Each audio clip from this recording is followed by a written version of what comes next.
Hello नमस्कार दोस्तों, वापस से एक नई वीडियो में आपका स्वागत है। और आज की जो वीडियो बहुत ही ज़्यादा स्पेशल होने वाली है उत्तराखंड पंचायत चुनाव को लेकर के। जी हाँ दोस्तों, आप स्क्रीन पे देख सकते हैं, यहाँ पे लिखा गया है उत्तराखंड में पंचायत चुनाव की तारीख का ऐलान, 2 से ज़्यादा बच्चे वाले भी लड़ सकेंगे चुनाव। जी हाँ, यहाँ पे आप देख सकते हैं एक बहुत बड़ी अपडेट निकल कर के आ रही है।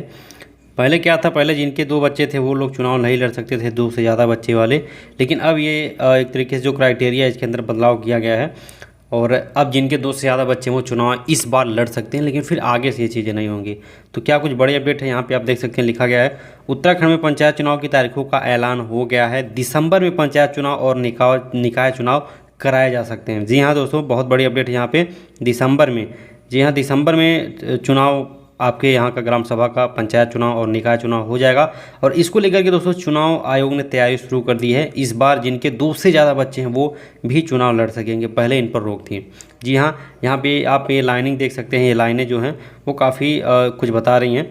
तो यहाँ पर भी एक तरीके से मिला करके 2 बड़ी खबर आ रही है। सबसे पहली बात तो दिसंबर में पंचायत चुनाव हो जाएगा उत्तराखंड का, साथ ही साथ जिनके 2 से ज़्यादा बच्चे हैं वो भी चुनाव लड़ सकेंगे। तो ये 2 बड़ी अपडेट थी। बाकी यहाँ पे हम लोग देखते हैं उत्तराखंड सरकार निकाय और पंचायत चुनाव दोनों की तैयारियों में पूरी तरह जुटी हुई है।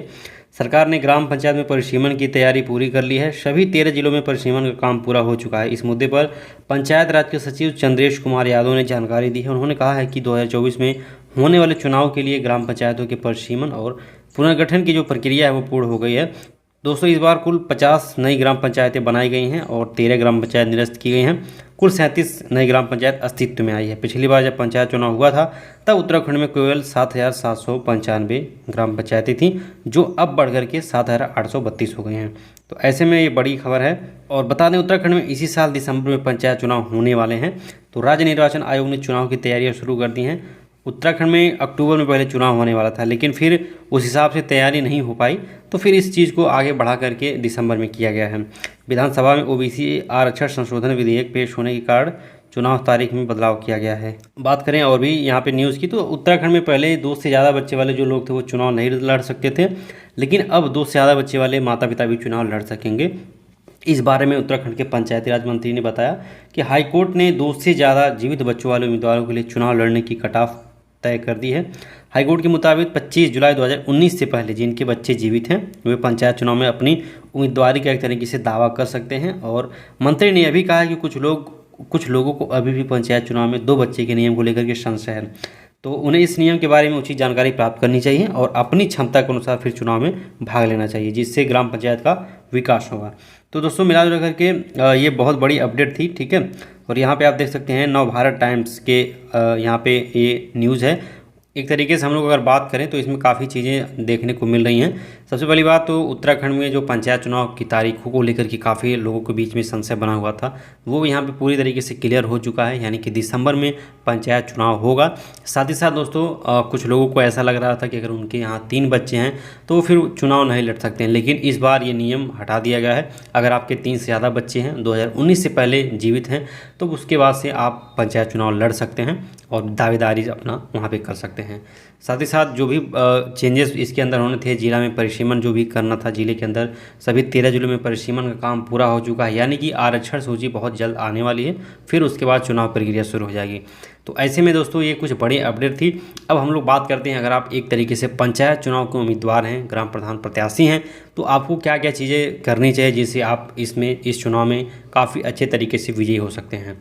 तो सबसे पहली बात, अगर आप पंचायत चुनाव में एक तरीके से उम्मीदवार हैं तो आपको अभी से पोस्टर बैनर लगाना शुरू कर देना चाहिए, लोगों के बीच में बैठना शुरू कर देना चाहिए कि मैं एक तरीके से उम्मीदवार हूं, और आपका एक तरीके से ग्राम सभा के अंदर पूरा प्रचार अच्छे तरीके से शुरू हो जाना चाहिए। साथ ही साथ ग्राम सभा के अंदर जो भी छोटे मोटे फंक्शन हो रहे हैं, जो भी छोटे मोटे त्यौहार आ रहे हैं, उस त्यौहार में आपको चढ़ बढ़ करके हिस्सा लेना है, भाग लेना है और लोगों के बीच हमेशा बने रहना है। साथ ही साथ दोस्तों वोटर लिस्ट का काम स्टार्ट हो गया है, तो वोटर लिस्ट आप लोग निकलवा लीजिए अपने ग्राम सभा का, अपने पंचायत का। और वोटर लिस्ट निकलवा करके फिर उसमें से आप देखिए जितने लोगों का नाम बढ़ा हुआ है वो आप चेक कर सकते हैं। साथ ही साथ जिनका नाम छूट गया है उनका नाम आप उसमें ऐड करवा सकते हैं, उनका आधार कार्ड लेकर के।